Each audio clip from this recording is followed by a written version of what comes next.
यही है। प्रमुख विश्वविद्यालय की टाइम्स हायर एजुकेशन रैंकिंग 2026। विश्व के शीर्ष 200 विश्वविद्यालय में भारत का कोई विश्वविद्यालय नहीं है। विभिन्न मानकों के आधार पर विश्व के प्रमुख विश्वविद्यालयों की Times Higher Education World University Ranking 2026 9 अक्टूबर 2025 को जारी की गई। उच्च शिक्षा से संबंधित ब्रिटिश टाइम्स हायर एजुकेशन की रैंकिंग के इस 22वें संस्करण में 115 देश एवं क्षेत्रों के कुल 1291 संस्थानों को शामिल किया गया, जिनमें सर्वाधिक 171 विश्वविद्यालय या उच्च शिक्षा संस्थान जहां अमेरिका के हैं। दूसरे स्थान पर भारत के 128 तथा तीसरे व चौथे स्थान पर 115 व 109 संस्थान क्रमशः जापान व तुर्की के हैं।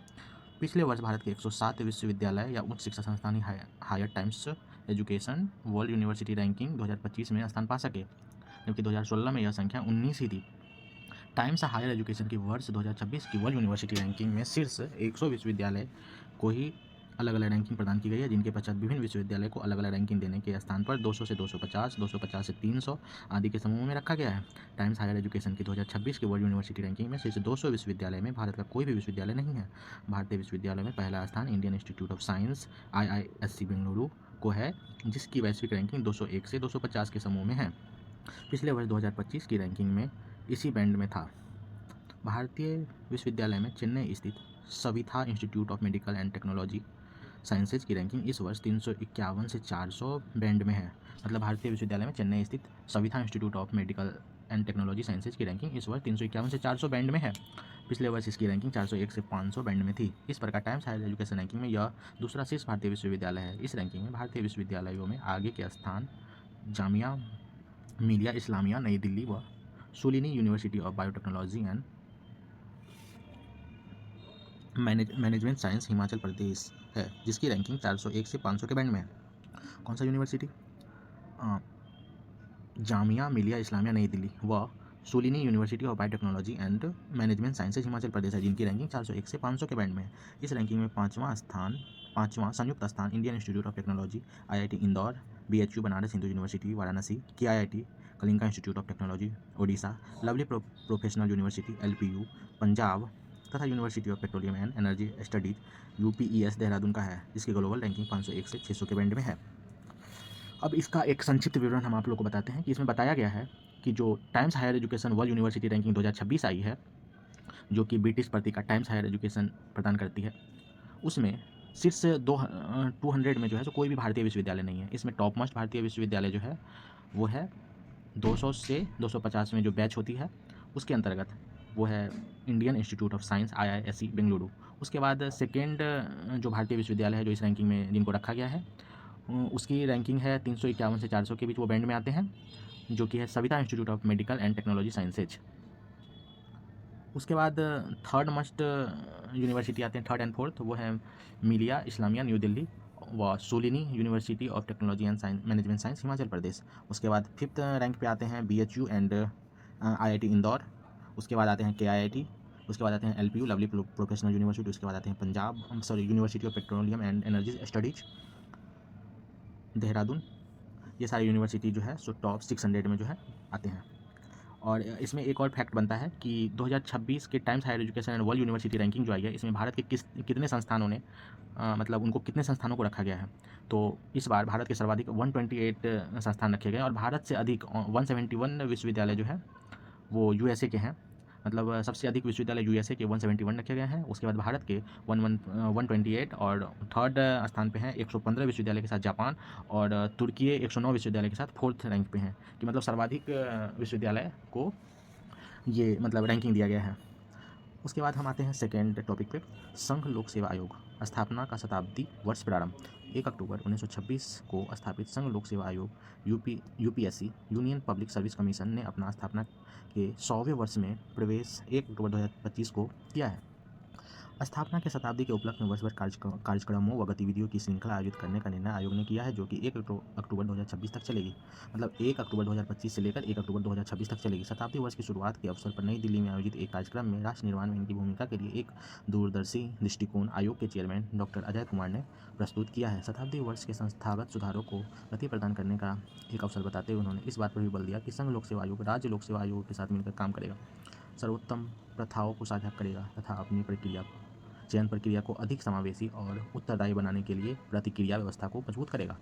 समावेशी डिजिटल परिवर्तन एवं नई पीढ़ी के उम्मीदवारों के साथ जुड़ाव को प्राथमिकता वाले क्षेत्रों के रूप में उन्होंने रेखांकित किया है। शताब्दी वर्ष की गतिविधि के एक भाग के रूप में माई यूपीएससी इंटरव्यू स्वप्न से वास्तविकता तक, my UPSC interview from dream to reality शीर्षक से एक पोर्टल भी आयोग ने इस अवसर पर लॉन्च किया है। यह पहला सेवारत व सेवानिवृत्त दोनों ही सिविल सर्वेंट की यूपीएससी साक्षात्कार बोर्ड के समक्ष उपस्थित होने के अपने अनुभव साझा करने के लिए आमंत्रित करती है।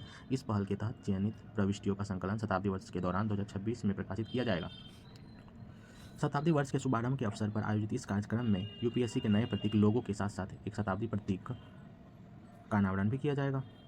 मतलब इसका जो है ना मेन वाक्य है स्वप्न से वास्तविकता तक। इसका शीर्षक रखा गया स्वप्न से वास्तविकता तक, my UPSC interview from dream to reality.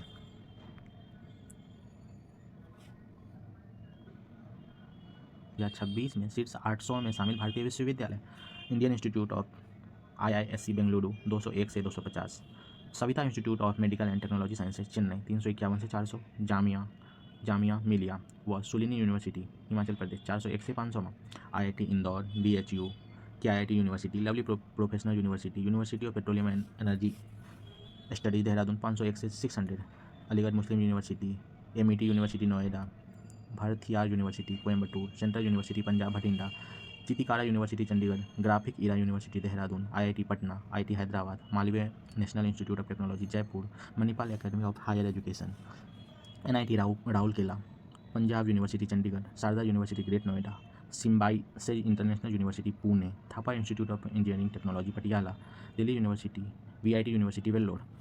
Times Higher Education की वर्ल्ड यूनिवर्सिटी रैंकिंग की यह रैंकिंग 5 विभिन्न क्षेत्रों को 18 निष्पादन सूचनाओं के आधार पर आकलित है। यह क्षेत्र शिक्षण, टीचिंग, शोध वातावरण, रिसर्च एंड एनवायरनमेंट, शोध गुणवत्ता, रिसर्च क्वालिटी, अंतर्राष्ट्रीय दृष्टिकोण, इंटरनेशनल आउटलुक तथा उद्योग प्रभाव, इंडस्ट्री इम्पैक्ट है।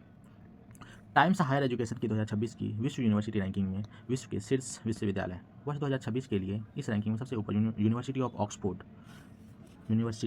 ऑक्सफोर्ड यूनाइटेड किंगडम UK में जो है, जबकि दूसरा स्थान अमेरिका के मैसाचुसेट्स इंस्टीट्यूट ऑफ टेक्नोलॉजी जिसको MIT भी बोलते हैं का है। तीसरे स्थान पर अमेरिका के प्रिंसटन यूनिवर्सिटी तथा यूनाइटेड किंगडम की कैम्ब्रिज यूनिवर्सिटी संयुक्त रूप से है।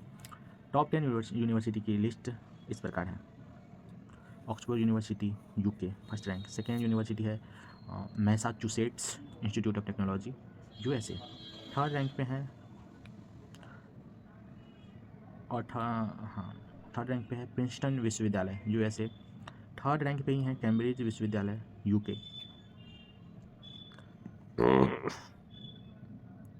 उसके बाद है हार्वर्ड विश्वविद्यालय जिनका 5th रैंक है USA, स्टैनफोर्ड विश्वविद्यालय USA, California institute of technology USA, imperial college London UK, California विश्वविद्यालय बर्केल USA, येल विश्वविद्यालय USA। ऑक्सफोर्ड विश्वविद्यालय का विगत 10 वर्षों में टाइम्स की इस वैश्विक रैंकिंग में शीर्ष स्थान बना हुआ है।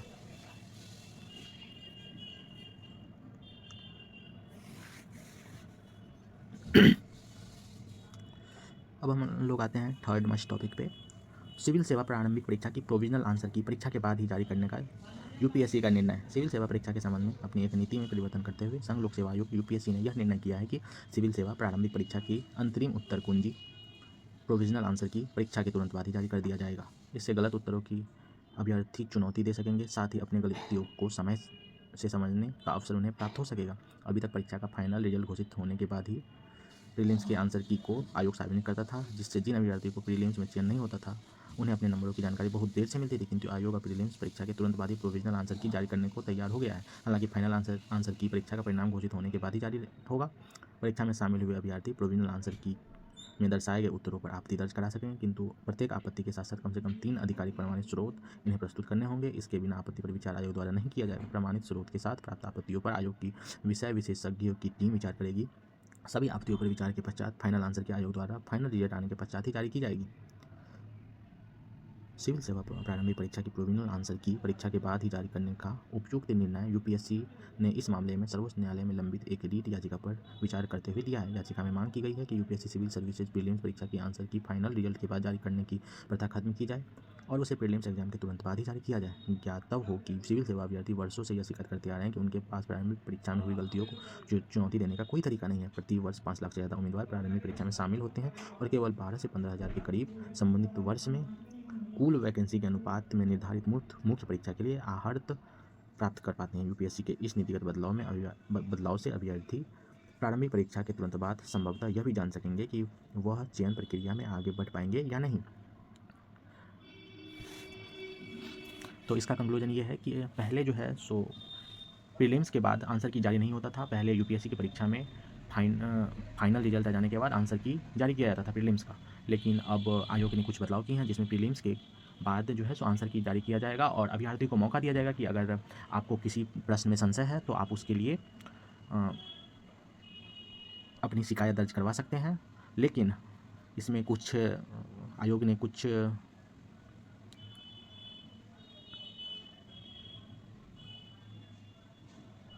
शर्तें रखी है कि अगर आप आपत्ति दर्ज करवाते हैं तो आप कम से कम 3 आधिकारिक प्रमाणिक स्रोत प्रस्तुत करेंगे, उसके बाद ही आयोग के द्वारा उस पर विचार किया जाएगा। और आयोग की जो टीम है, विशेषज्ञों की टीम, वो उस पर विचार करने के बाद फाइनल रिजल्ट के बाद वो फिर से आंसर की रिलीज करेगी।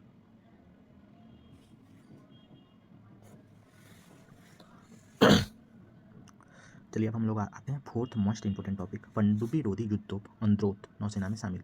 रक्षा क्षेत्र की सार्वजनिक company Garden Reach shipyard and engineers limited द्वारा पानी की युद्धतोप anti submarine warfare shallow watercraft INS Androth को औपचारिक रूप से 6 अक्टूबर 2025 को नौसेना में कमीशन किया गया। तटीय क्षेत्रों में पनडुब्बियों की पूरी निगरानी करने में सक्षम तथा खोजी अभियान के साथ साथ हमला करने में सक्षम यह पोत GRSI द्वारा 13 सितंबर 2025 को नौसेना को सौंपा गया था तथा इसे अब विशाखापट्टनम स्थित नौसेना डार्क यार्ड में नौसेना की पूरी कमान के flag officer commanding in chief vice admiral Rajesh Pendharkar ने नौसेना में विधिवत कमीशन किया। लड़ाकू प्रबंधन प्रणाली से लैस इस युद्धतोप को हल्के तारपीड़ों व पनडुब्बी रोधी रॉकेट से लैस किया गया है। 7 अफसरों सहित 57 कर्मियों के रहने की इनमें व्यवस्था है। इसकी बड़ी विशेषता यह है कि यह केवल 2.7 मीटर गहराई की है। इसे आवश्यकता होती है, मतलब इसे ओनली 2.7 मीटर गहराई की आवश्यकता होती है, जिससे सतह के नीचे खतरों की तलाश में आसानी से तटों तक पहुंच सकता है। यह पोत का एक नामकरण लक्षद्वीप समूह के अंद्रोथ द्वीप के नाम पर किया गया है। मतलब इस पोत का नामकरण जो है लक्षद्वीप समूह के अंद्रोथ द्वीप के नाम पर किया गया। भारतीय नौसेना ने कुल ऐसे 16 युद्धतोपों का ऑर्डर दिया है, जिसमें 8 का निर्माण Garden Reach shipyard and Engineers द्वारा किया गया है। गॉर्डन रीच शिपयार्ड ने ऐसा पहला युद्धतोप अर्नाला 5 मई को नौसेना को सौंपा था, जिनकी कमीशनिंग 18 जून 2025 को की गई थी। मतलब इसका जो है पहला युद्धतोप अर्नाला है जो 5 मई को नौसेना को सौंपी गई थी, जिनकी कमीशनिंग 18 जून 2025 को की गई थी।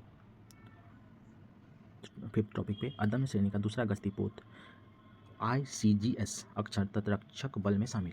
भारत की समुद्र सीमा पर निगरानी, बचाव अभियान व आक्रामक शक्ति में और वृद्धि अक्टूबर 2025 में इस समय हुई जब स्वदेश निर्मित गश्ती पोत ICGS अक्षर को तटरक्षक बल में औपचारिक रूप से शामिल किया गया।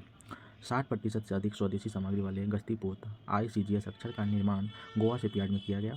320 टन विस्थापित क्षमता वाले 51 मीटर लंबे अत्याधुनिक प्रणाली से युक्त इस पोत को 4 अक्टूबर 2025 को रक्षा मंत्रालय की अपर सचिव श्रीमती दीप्ति मोहित चावला ने पुडुचेरी में कराईकल में तटरक्षक बल में कमीशन किया।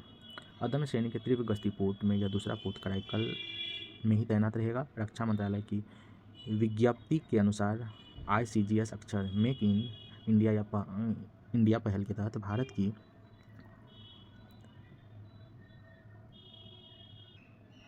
तो इसका कंक्लूजन और सारांश ये है कि अदम्य श्रेणी का जो है दूसरा गश्ती पोत जो है का नाम है अक्षर, जो कि पुडुचेरी द्वीप समूह के कराईकल द्वीप पर तैनात किया गया है। एनडीए की एक घटक है। परिषद के पिछले 2020 के चुनाव में भी बोडोलैंड पीपुल्स फ्रंट 17 सीटों के साथ सबसे बड़ी पार्टी के रूप में उभरी थी, किंतु सत्ता पर कब्जा बनाए रखने के लिए स्पष्ट बहुमत या नहीं जुटा पाई थी।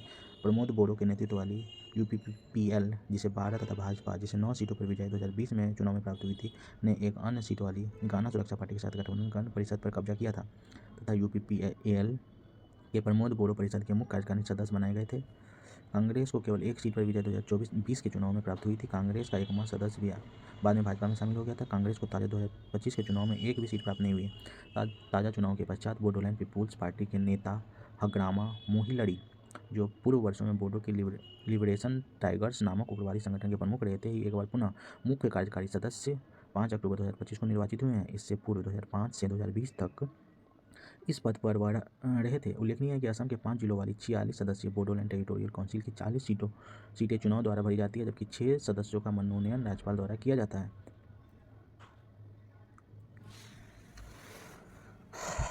स्वदेशी निर्मित हल्के लड़ाकू विमान तेजस मार्क 1A ने पहली उड़ान 17 अक्टूबर 2025 को नासिक में रक्षा मंत्री राजनाथ सिंह की उपस्थिति में भरी। हिंदुस्तान एरोनॉटिक्स लिमिटेड की नासिक इकाई में निर्मित इस विमान की पहली उड़ान के दौरान वाटर कैनन से इसे सलामी दी गई। तेजस MK-1A विमान तेजस LCA का ही आधुनिक एवं उन्नत संस्करण है, जो 9 टन हथियारों के साथ 2200 किलोमीटर प्रति घंटे की गति से उड़ान भर सकता है तथा यह एक साथ कई लक्ष्यों को भेजने की क्षमता रखता है। इस विमान में अब हथियारों का परीक्षण HAL द्वारा किया जाएगा, जिसके बाद ही पहले 2 विमान भारतीय वायुसेना को सौंपे जाएंगे। इन विमानों के लिए इंजन अमेरिका की जनरल इलेक्ट्रिक कंपनी से आयात किया जा रहा है। अमेरिकी कंपनी से HAL को चौथा इंजन अक्टूबर में ही मिला। HAL के पास फिलहाल 10 विमान तैयार है। इंजन मिलने पर इन्हें इस विमान से फिट किया जाएगा। रक्षा मंत्रालय ने 83 मार्क 1A विमानों के लिए लगभग 48,000 करोड़ का सौदा HAL के साथ फरवरी 2021 में किया था, जबकि 97 अन्य ऐसे विमान के लिए लगभग 6,237 करोड़ का सौदा हाल ही सितंबर 2025 में किया।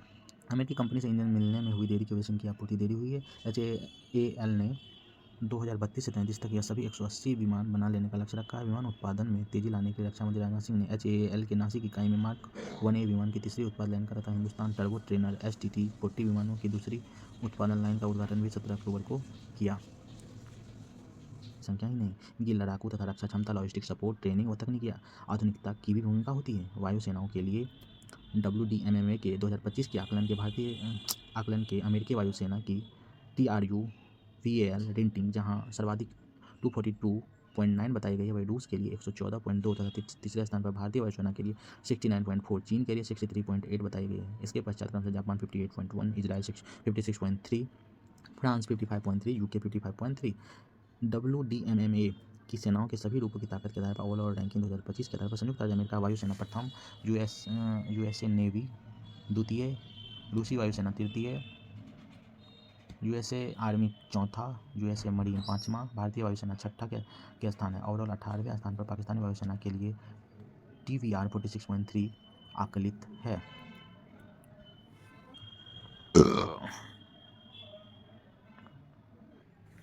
विद्यालयों की टाइम्स हायर एजुकेशन रैंकिंग 2026।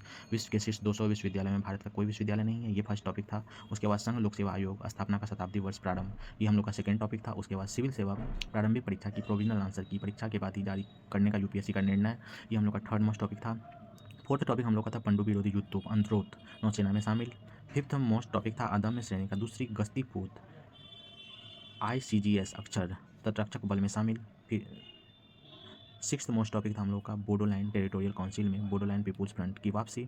और सेवन्थ मोस्ट टॉपिक था तेजस MK-1A विमान की पहली उड़ान।